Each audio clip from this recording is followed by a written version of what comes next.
성부와 성자와 성령의 이름으로 아멘. 하늘을 우러러.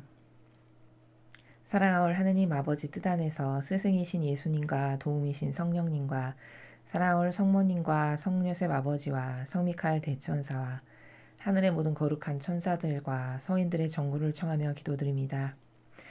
아버지 그리고 예수님과 어머니 축하드립니다. 예수님의 부활을 아버지 뜻 안에서 축하드립니다. 그 모든 고통과 그리고 그 모든 희생에 마침내 두 분의 승리의 깃발이 꽂혀졌습니다. 온 인류가 깨닫지 못하여 이 부활을 기뻐하지 못하고 피상적이고 그리고 교회가 정해놓은 그 행사라고 하는 겉으로 그저 보이기만 하는 그 피상적이고 막연한 그런 것에 갇혀서 사실적이고 실제적인 그리스도의 부활의 참된 의미를 깨닫지 못하여 아버지께 올바른 찬미와 찬양과 기쁨과 감사를 드릴 수 없는 가련한 아버지의 모든 자녀들을 대신하여 그들의 영혼을 저희 사명이 끌어안아서 예수님과 어머니 하나 되신 성심을 통해 아버지 뜻에 또한 봉헌드리며 그 온 인류가 드리지 못한 참된 감사와 찬미와 영광과 사랑과 존경과 그리고 그 승리의 입맞춤을 드리며 저희도 함께 아버지 뜻 안에서 기뻐합니다. 예수님과 어머니 그 모든 고통을 극복하시고 마침내 승리하신 두 분의 그 승리가 이 대한민국에서 어서 빨리 이루어질 수 있도록 그리고 전 세계에서 하루빨리 그 선의 승리가 이루어질 수 있도록 가련하고 불쌍히 여기시어 인류에게 자비를 베풀어 주시옵소서. 이 모든 기도 우리 주 그리스도를 통하여 비나이다. 아멘. 성부와 성자와 성령의 이름으로 아멘. 안녕하십니까. 하나님의 뜻 선교의 윤피아 수녀입니다. 먼저 아버지 뜻 안에서 예수님의 부활을 천상의 모든 거룩한 이들과 그리고 천사들과 성인들의 환호 가운데에서 먼저 축하드립니다. 여러분 모두가 정말 진심으로 마음을 다해서 그 모든 고통을 마침내 꺾어버리시고 승리로 열매를 맺으신 예수님과 어머니께 오늘 하루 동안 그리고 앞으로 이어질 부활 축제 내내 동안 매일같이 감사드리고 찬미드리고 사랑을 드리는 자녀들이 되셨으면 좋겠습니다. 자, 먼저 이제 오늘 이제 부활의 그 복음과 독서를 해설하기에 앞서서 저희는 과연 신자분들께서 그 부활의 신적인 의미를 잘 알고 계실까라는 생각을 먼저 하게 되었습니다. 과거에 저의 신앙생활을 돌아보았을 때도 그저 부활이다 그러면 계란이나 나눠 먹고 성당에서 하는 그냥 행사나 하고 그래서 왠지 모르게 그냥 행사를 하니까 기쁘고 들뜨고 뭐 부활을 축하한다니까 그냥 축하합니다라고 인사하는 이런 막연하고 형상적이고 피상적인 그런 부활절의 행사는 물론 행사를 하지 말아야 된다. 그 말이 아니라 그렇게 본질의 의미를 깨닫지 못하고 행사만에 치우치는 것은 아버지께 오히려 모욕을 드리는 행위라는 것을 여러분 잘 이해하셔야 됩니다. 그것은 왜 모욕이 되는 거냐면 좀 더 상세하게 말씀드리면 예를 들어 세상의 부모님이 환갑이 되셔서 환갑 잔치를 하시는데요. 자녀된 사람이 그 환갑을 맞이하신 부모님께 진짜 진솔하고 진실된 마음의 나라에서 여태까지 애써서 길러주신 부모님의 노고와 희생과 많은 고통 가운데서도 이만큼 키워주신 그 모든 희생의 노고에 감사드리기 위해서 그 잔치를 벌였다면 좋겠으나 이 로마 가톨릭에서 행하는 행사는 그 진실된 마음의 나라는 없고 단지 피상적인 행사만을 함으로써 사실은 부모님이 진짜 기뻐하시는 건 뭘까요? 그 진실된 마음의 나라에서 내 아들이 내 딸이 나를 정말 이렇게 사랑하는구나. 이거 하나를 느끼시면 그걸로 만족하시는 게 부모님의 마음이시죠. 그래서 엄청 거창하고 의리번쩍한 곳에서 뭐 대단한 요리사들을 불러서 밥을 먹는 그것보다도 부모님께서 더 기뻐하실 만한 것은 정말 정성된 마음으로 비록 야쿠르트 하나를 사더라도 아주 사람 눈으로 봤을 때 비싸지 않은 선물이지만 그것을 한 땀 한 땀 정성 어린 마음으로 내 자녀가 나를 위해서 이런 사랑을 준비했구나라는 그것을 확인하는 것이, 그것이 진짜 사랑의 나라고, 그것을 확인받는 순간 이미 그걸로 모든 기쁨의 마음의 나라가 다 채워졌다라고 받으시는 것이 부모님의 마음이시라는 거죠. 부족한 세상의 부모님도 그런 마음의 행간의 나라가 있다는 거죠. 그러면 하느님은 진실 자체시거든요. 이 천상의 나라라는 것은 피상이 아예 없는 나라예요, 여러분. 사실과 진실만이 존재하는 나라이기 때문에 이 지상에서 우리가 느끼는 것보다 훨씬 더 사실적이고 훨씬 더 진실해야 하고, 정말 진정성이 있어야 되고, 마음과 정신과 행동이 일치되어야만 하는 그런 나라라는 거죠. 그렇기 때문에 마치 없는 하느님처럼 그저 막연한 그 나라에서, 자기 정서에서 자기 좋은 것을 위해서 그냥 행사를 하는 이런 것은 하느님께 오히려 모욕만을 드리는, 마찬가지인 거죠. 환갑잔치에 어머니가 주인공이신데 어머니는 골방에 여기 계세요 하고 그냥 케이크나 하나 덩그러니 나서 넣어드리고, 자기가 주인인 것처럼 온갖 손님을 맞이해서 음식을 나눠 먹고 그 기쁨을 나눈다면은, 이것은 차라리 이 환갑잔치를 하지 않는 것보다도 못한 모욕과 역겨움을 부모님께 드리는 것처럼, 그런 피상적이고 막연하고 눈에 보이는 거칠해적인 행사에만 치우쳐서 부활절을 지낸다라는 것은 하느님께, 그리고 예수님과 어머니께 굉장한 모욕을 드리는 거라는 것을 여러분이 잘 이해하실 필요가 있습니다. 그래서 저희 사명은 이렇게 막연하기만 한 부활이 왜 기쁜 것이며, 나하고는 도대체 예수님의 부활이 어떤 관계가 있는 건지 전혀 알지 못하는 그런 많은 신자분들께서 이 강의를 통해서 부활의 진실된 신적인 나라에서의 의미와, 그리고 그런 예수님의 부활이 나의 영혼과는 과연 어떤 관계성이 있는지, 이런 것들을 더 사실적이고 디테일하게 알면 여러분께서 정말 부활을 진심으로 기뻐하실 수 있게 되실 것이고, 그 나라가 어떤 나라인지를 이해하실 수가 있기 때문에 다른 강의를 하는 것에 가장 먼저 앞서서 이제 부활절이 됐기 때문에 부활의 참된 신적 의미와, 그리고 그 예수님의 부활이 과연 나하고 도대체 무슨 상관이 있는가, 나와 어떤 관계성이 있기 때문에 나는 기뻐해야 되고 감사해야 하는가, 이런 이유에 대해서 똑바로 잘 알고 인식하시는 가운데 부활절을 지내야만 여러분께서 효용과 가치 있는 부활절을 보내실 수 있기 때문에 오늘 이 강의를 갑자기 하게 되었습니다. 자, 그래서 이제 첫 번째 여러분께서 보실 테마부터, 주제부터 말씀드리도록 하겠습니다.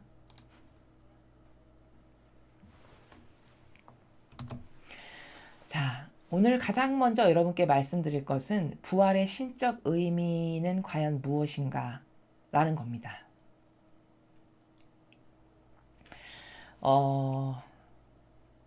예수님께서 온 인류의 죄악을 인성과 신성으로 다 갚으셨고, 완벽한 배상과 보속을 통해 우리 인류는 구원받을 수 있는 자격이 생겼습니다. 그리고서 그 모든 고통과 치욕과 모욕과 배은망덕, 이 모든 것을 끌어안고 완벽하게 갚으신 후에 예수님께서는 마침내 부활하셨죠. 자, 그럼 예수님의 이런 부활의 의미가 가지고 있는 그 신적인 의미는 과연 무엇인가? 예수님께서 부활하셨다라는 이 사실을 통해서 우리가 알아야 할 신적 의미의 나라는 무엇인가? 이것이 첫 번째 우리가 발견해야 될 주제입니다. 자, 예수님께서 부활하셨다라는 것을 통해서 우리는 첫 번째 무엇을 확인할 수 있냐면요. 악은 완전히 패배하고 마침내 하느님의 뜻, 즉 선의 세력이 승리하실 것임을 보여주신 예표라는 겁니다. 자, 무슨 말이냐? 그토록 핍박과 모욕과 고통과 온갖 바리사야 율법학자와 수많은 사람들이 예수님을 배반하고 배신하고 모욕과 역겨움과 치욕과 박해와 수많은 침뱉음, 그리고 고통, 이 모든 것을 예수님께 고스란히 드렸죠. 그 모든 것이 다 인류가 하느님께 드리는 모욕적인 죄악의 다양한 모습들입니다. 그것을 우리는 악이라고 하죠. 이 인간 세상 안에 퍼져 있는 그 악의 세력을 다양한 사람들의 모습을 통해서 종류별로 여러분은 지난 사순 시기를 통해서 순환복음 같은 것들을 통해서 사람 안에 사고방식 안에 기승하는 악이라는 것이 얼마나 역겹고 얼마나 추잡하고 얼마나 주인이신 아버지를 못 알아보고 배은망덕하며 그리고 자신을 낳아주신, 그러니까 영적으로 말씀드리는 거죠. 본질적인 나라에서 나를 낳아준 내 부모에게 인간은 얼마나 폐악 자체이신 폐악질을 하는가. 폐악 자체인 그런 존재인가라는 것을 우리는 처절히 지난 사순 시기의 많은 복음을 통해서 발견할 수 있었죠. 이게 바로 악의 세력의 종류들입니다.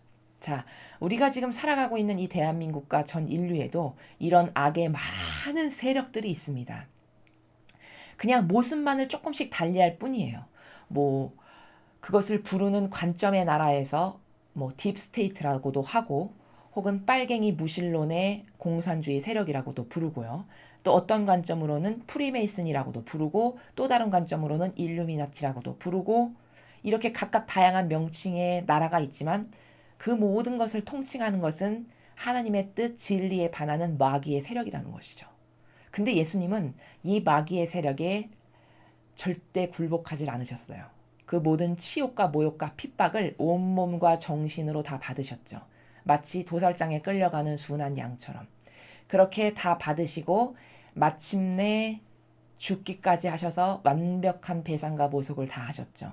그리고 나서 죽고 끝났으면 패배했을 텐데 마침내 부활하셨어요. 그럼 이 부활이라는 사건은 굉장히 우리에게도 중요한 것이 부활하셨다라는 그 사건이 무엇을 의미하느냐? 악은 이렇게 다 패배할 거고 예수님이 부활하셨다라는 그 예표를 통해서 마침내 아버지의 뜻, 즉 선의 세력이 승리할 것이구나 라는 것을 미리 보여주신 예표다라는 겁니다. 예수님의 부활 사건이. 그래서 신적 의미의 첫 번째, 이렇게 우리나라에 지금 악이 기승하고 날뛰고 수년이 지난 이 시점에도 사그러질 기미가 보이지 않잖아요. 그렇지만 여러분 절대로 좌절하거나 절망하시거나 여러분의 정의를 접으시면 안 됩니다. 왜냐하면 이것은 일시적인 현상일 뿐이에요. 결과론적인 정답은 성경에 다 나와 있고 이미 정해져 있습니다. 요한계시록을 보면 마침내 선의 세력이 승리할 거고 성화의 시대는 반드시 오고야 만다는 겁니다. 그 예표를 예수님께서 미리 보여주신 거예요. 그래서 예수님의 부활하셨다라는 그 사건은 반드시 아버지의 뜻이 마침내 즉 선의 세력이 승리하실 것이다라는 것을 보여주신 예표다. 이래서 기쁜 거예요. 자, 두 번째, 부활 사건의 신적 의미는 무엇이냐? 자, 우리가 가지고 있는 이 인간적이라고 하는 것, 자아 안에서 살아가는 그 인간적인 모든 속성. 자, 이것은 다 죽이고 없애서 신적인 것으로 모든 에너지를 전환시켜야 한다라는 거예요. 또 우리가 가지고 있는 육적 기호나 경향과 습관들 같은 것이 있죠. 이런 모든 육에 관련된 것은 다 영적 나라의 것으로 에너지를 다 전환시켜야 된다는 겁니다. 그리고 한시적인 이 지상에 관련된 한시적인 그 모든 것들, 이것은 다 영원한 나라, 즉 천상의 나라의 것으로 우리가 가지고 있는 이 모든 에너지를 다 전환시켜서 완성하신 분이 누구시냐? 예수 그리스도세요. 무슨 말이냐? 예수님은 속은 신성이시고 겉은 우리 인간과 똑같은 모습을 갖춘 인성으로 오셨어요. 그래서 그분은 인성과 플러스 신성의 결합체십니다.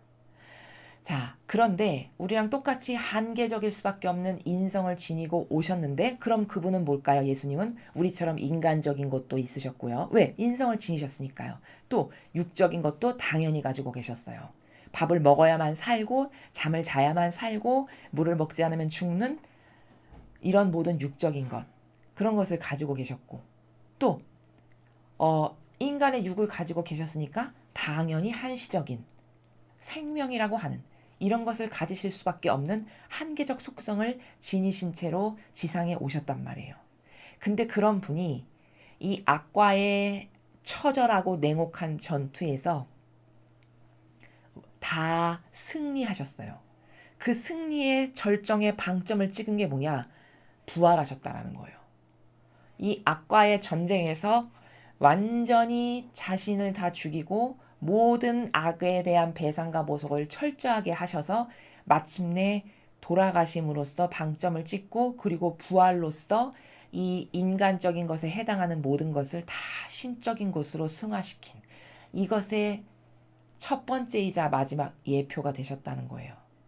그런 예수님께서 예표가 되셨기 때문에 그분의 그 한계성을 다 뛰어넘고 마침내 돌아가셔서 부활하셨다라는 이 사건을 통해서 우리는 무엇을 발견할 수 있냐? 인간적인 것은 다 신적인 것으로, 그리고 인간이 가지고 있는 이 한계성에 있는 육적인 것은 다 영적인 것으로, 또 한시적인 이 지상생활에 갇혀있는 한시적인 것은 다 천상하고 결부된 영원한 것으로 예수님처럼 예수님이 예표시니까 그분을 보고 우리도 에너지를 전환시킬 수 있구나. 왜? 예표가 있으면 따라야 될 그 기준과 모범이 생긴 거잖아요. 그 모범을 바라보고 우리도 저렇게 될 수 있구나. 라고 희망할 수 있고 완성할 수 있고 그래서 그런 에너지의 전환을 예수님께서 모범으로 보여주셨다라는 거예요. 이게 예수님께서 부활하신 그 부활 사건의 두 번째 신적인 의미입니다. 자, 그럼 이렇게 예수님께서 부활하신 것에 대한 신적인 의미가 무엇인가를 지금 말씀을 드렸어요. 자, 그럼 이것을 토대로 자, 이제 그럼 예수님께서 부활하신 게 도대체 나랑 무슨 상관인가? 그렇잖아요. 인간의 그 사악한 이기심은 나하고 아무 이득도 없고 뭐 특별한 관계성도 없는데 내가 뭐 저 사람이 부활한 거랑 나랑은 무슨 상관이야? 이런 생각을 하고 계시는 분들도 분명히 계십니다. 마음속으로 그런 의중을 갖고 계신 분들도 분명히 계세요. 도대체 예수님이 부활하신 거랑 나랑 무슨 상관이지? 그래서 그 사람이 부활해서 내가 어쨌다는 거야. 뭐 이런 나라를 갖고 계시는 분들도 있다는 거죠. 자, 그럼 그렇게 지금 예수님의 부활에 대한 신적인 의미는 크게 두 가지로 앞에서 알아봤어요. 자, 그럼 그렇게 부활하신 예수님의 부활이 나 도대체 무슨 상관인가? 여러분이 가지고 계시는 그 궁금증에 대해서 한번 살펴보도록 하겠습니다. 자, 나와 무슨 상관인가라고 하는 관점에서 봤을 때 첫 번째 답은 바로 이거예요. 우리 영혼의 예표를 예수 그리스도께서 미리 보여주셨다라는 거예요. 자, 한계성을 가진 육을 입으시고 지상에 오셨는데 우리랑 똑같이 그렇게 한계성을 가진 육을 입고 지상에 오신 그분이 마침내 모든 악을 다 무찌르시고 고통을 사랑하고 끌어안고 배상과 보속을 다해서 마침내 승리해서 부활까지 하셨어요. 그럼 그거는 뭐냐? 나도 그분의 정신세계, 그분이 이 지상에서 행하셨던 그 모든 아버지의 뜻을 행하셨던 나라가 있을 거 아니에요. 예수님이 수행하셨던 나라. 예수님이 아버지의 뜻을 수행하시기 위해서 가지고 계셨던 정신세계의 다양한 나라들이 있죠. 그렇죠? 거룩한 사랑의 나라, 이를테면 고통을 사랑하는 나라, 그리고 희생을 사랑하는 나라, 또 지혜의 나라, 슬기의 나라, 그 다음에 완덕의 나라, 겸손의 나라, 이런 무한한 나라들이 있어요. 예수님께서 이 지상에서 우리에게 모범으로 보이셨고 제자들에게 가르치셨던.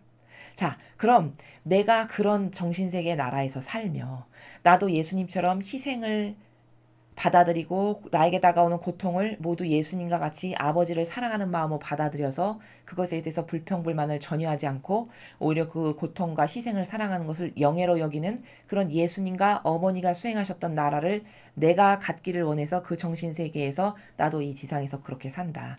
그럼 나도 어떻게 된다? 나도 즉 예수 그리스도처럼 부활할 수 있다. 이 부활은 뭐냐? 나도 이 원죄와 이 지은 악으로부터 벗어나서 천상의 나라, 내가 원래 떨어져 놨던 본연의 내가 태어났던 그 나라로 돌아갈 수 있다. 라는 예표를 보여주셨다라는 거예요. 그러니 우리와 무관하지 않죠, 여러분. 자, 구약시대에는 예수님의 이런 예표가 없었기 때문에 사람들이 따라야 될 절대 기준이 없었어요. 그저 구약시대에 하느님의 백성과 하느님 사이의 관계성은 어떤 관계성밖에는 정립될 수가 없었냐면 예수님이 오시기 전이었기 때문에 그저 예언자들을 그때그때마다 아버지께서 파견하시면 그 예언자를 도구로 쓰셔서 하느님이 예언자를 통해서 이 백성과 소통하시는 그게 전부였단 말이죠. 그러니까 뭐 하느님이 어떤 분이신지 하느님의 신적 질서가 뭔지 그분의 나라의 다스림의 원리가 뭔지 이런 것을 전혀 알 수가 없었다는 거예요. 구약의 사람들은.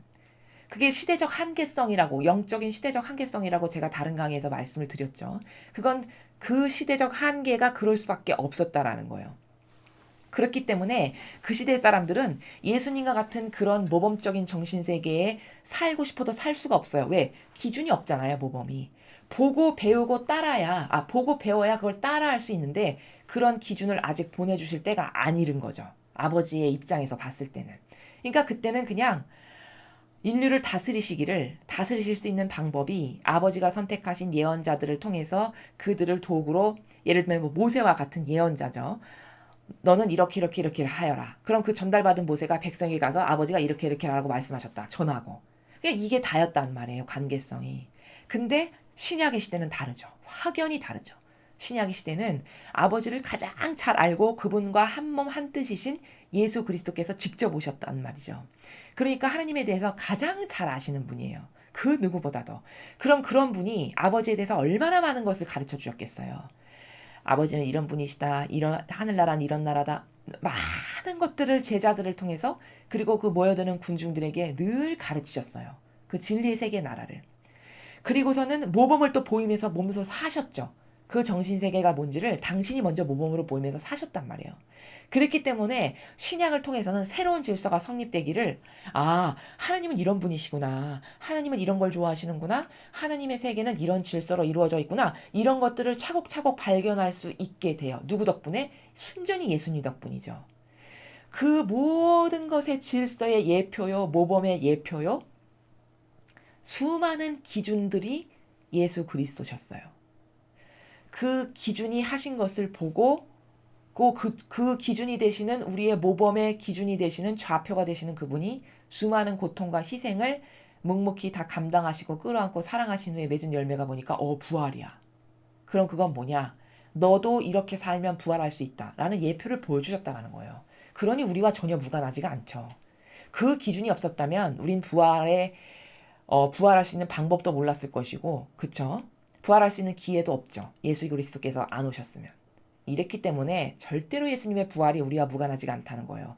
이렇기 때문에 예수님께 하염없이 감사를 드려야 하는 것은 왜냐?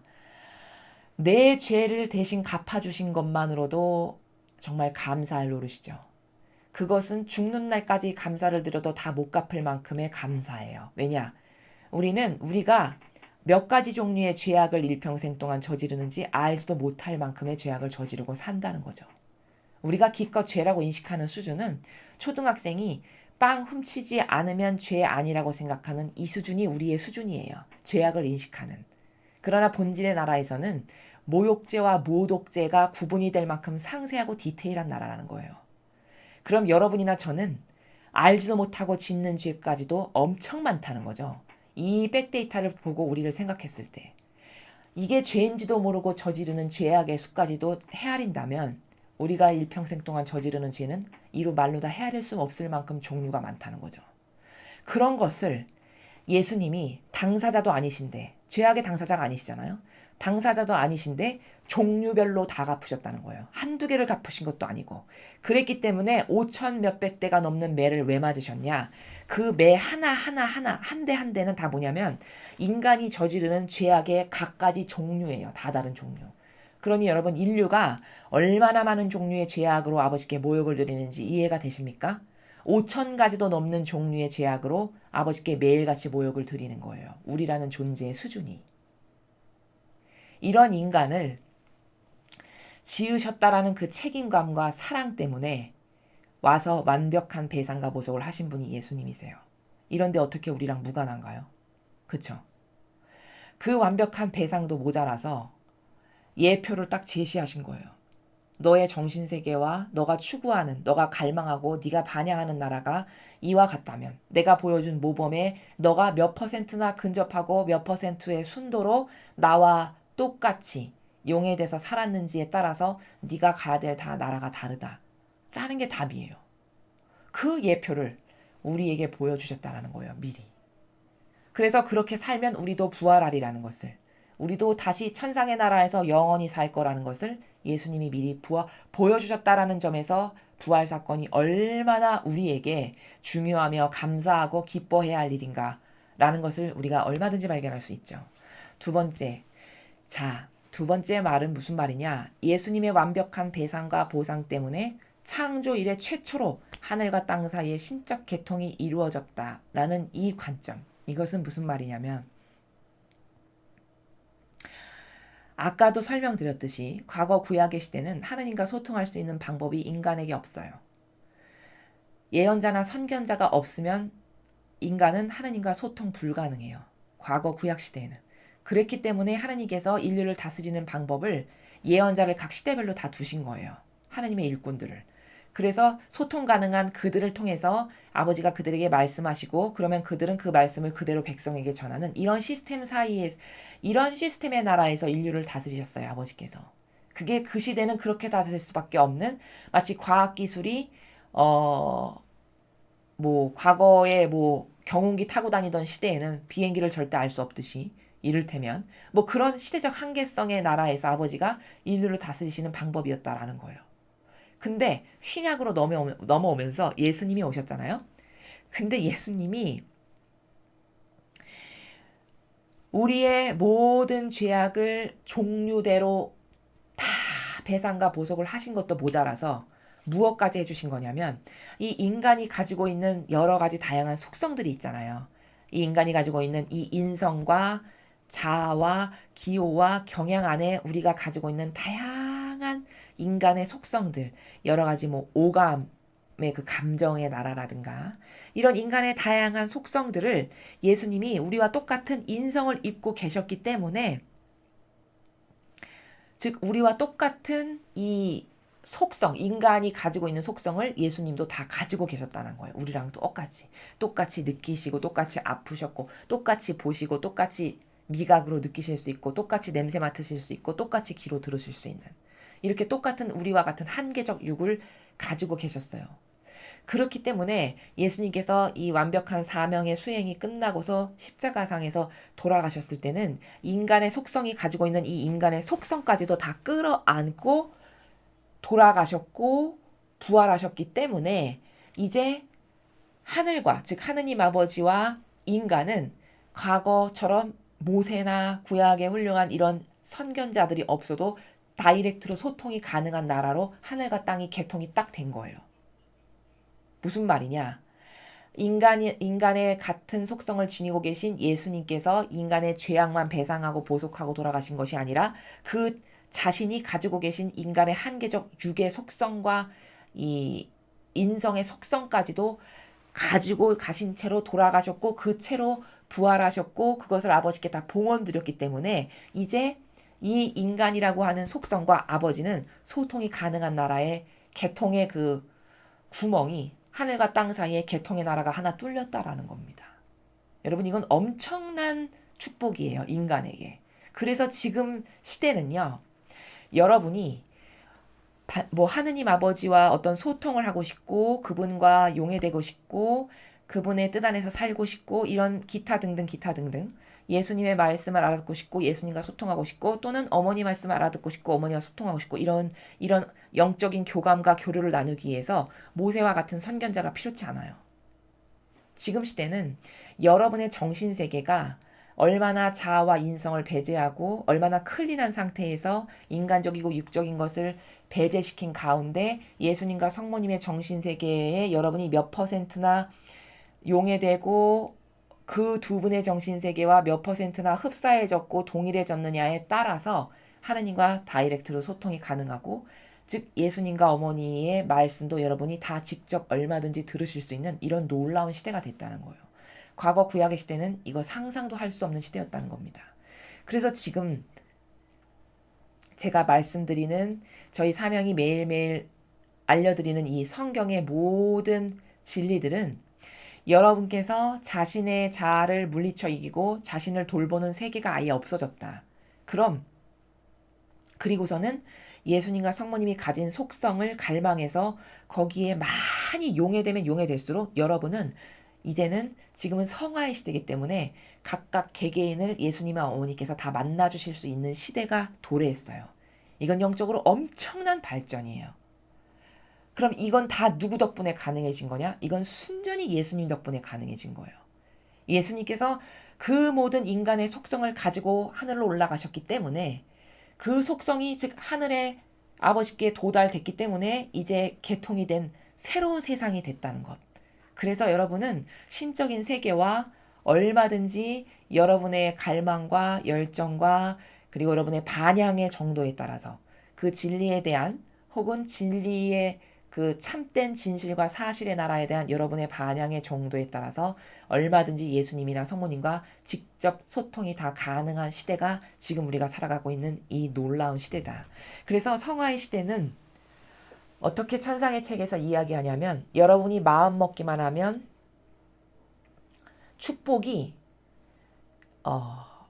정말 뭐라고 표현을 해야 될까? 쏟아 부어지는 시대.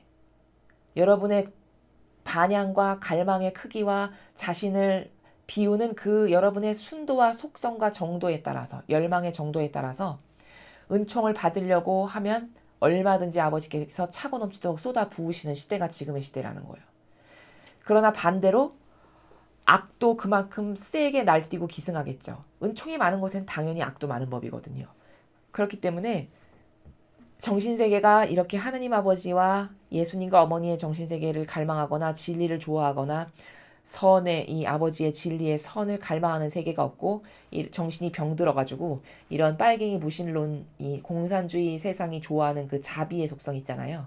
병든 자비. 진짜 착하지도 않은데 착한 척하는 자비 있죠. 이것에 하나 되고 좋아하는 요런 속성을 계속 버리지 못한다. 그런 마귀밥되기도 너무 쉬운 세대가 지금의 시대예요. 그래서 지금은 은총 받기도 너무 쉽지만 마귀밥되기도 엄청 쉬운 시대다. 왜? 왜 이런 일이 있을까? 지금이 마지막 시대이기 때문이라는 거예요. 여러분은 지금 굉장히 중요한 시대에 살고 계세요. 사실은. 왜냐?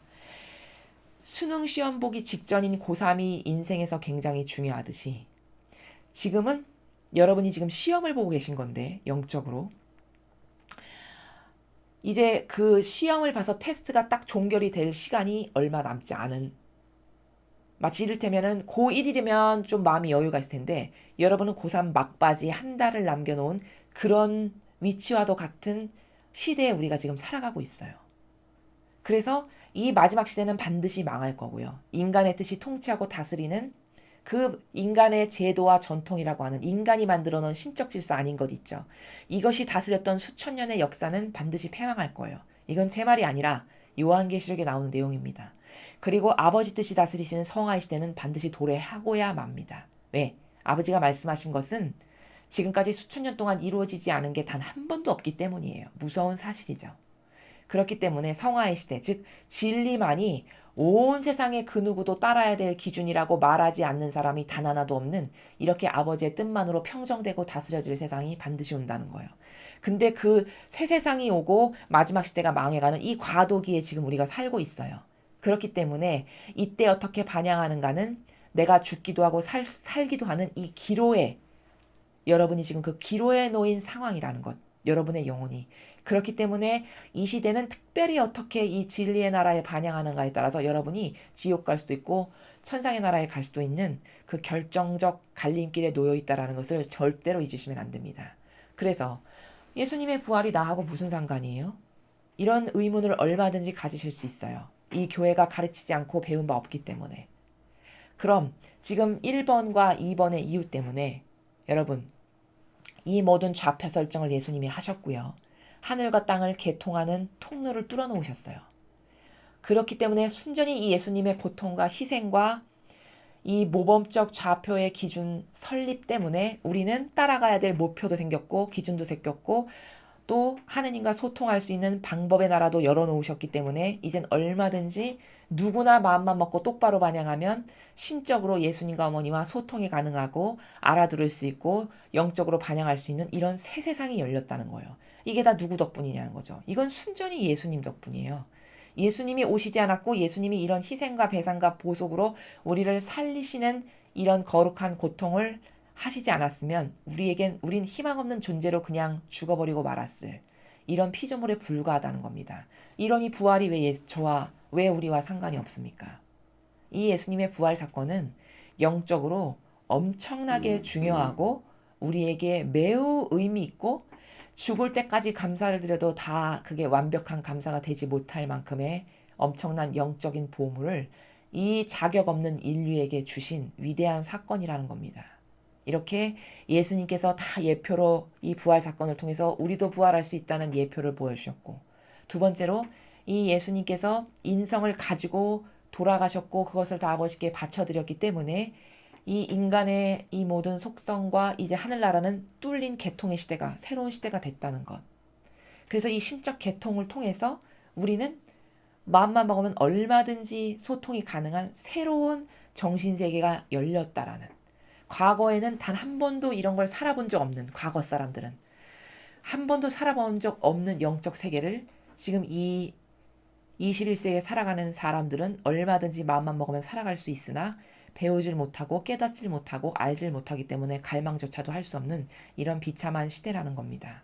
그래서 오늘 부활을 맞이하면서 이 부활이 기쁘고 행복한 것이 지극히 당연한 것인데, 막연과 피상과 오해로만 가득한 대부분의 신자분들께서 글쎄 예수님이 부활하신 것은 그렇지 돌아가셨다가 살아나셨으니까 좋기는 하지. 근데 그게 내 영혼과는 무슨 상관인가? 혹시 이런 궁금증을 갖고 계시는 분들이 계실까봐. 그리고 예수님의 부활 사건이 왜 인류에게 중요하며 신적으로 우리에게 무엇을 선물하신 것인지를 전혀 알지 못하는 많은 분들이 이 강의를 통해서 이제 그 부활의 나라를 새롭게 마음과 정신 안에 각인시키시고 새 조명으로 받아들이시는 그런 특별한 부활절이 여러분이 되셨으면 좋겠습니다. 자, 그래서 오늘은 먼저 도입부로 예수님께서 부활하셨는데 그 예수님의 부활이 신적인 의미로는 어떻게 우리에게 중요하고, 그리고 나하고는 예수님의 부활이 어떤 관계성에 어떤 의미의 나라에 있는 것인가 라는 기본적 사실에 대해서 말씀드렸습니다. 자, 다음 강의에서 이제 또 다른 아버지의 말씀을 함께 학습하도록 하겠습니다. 감사합니다.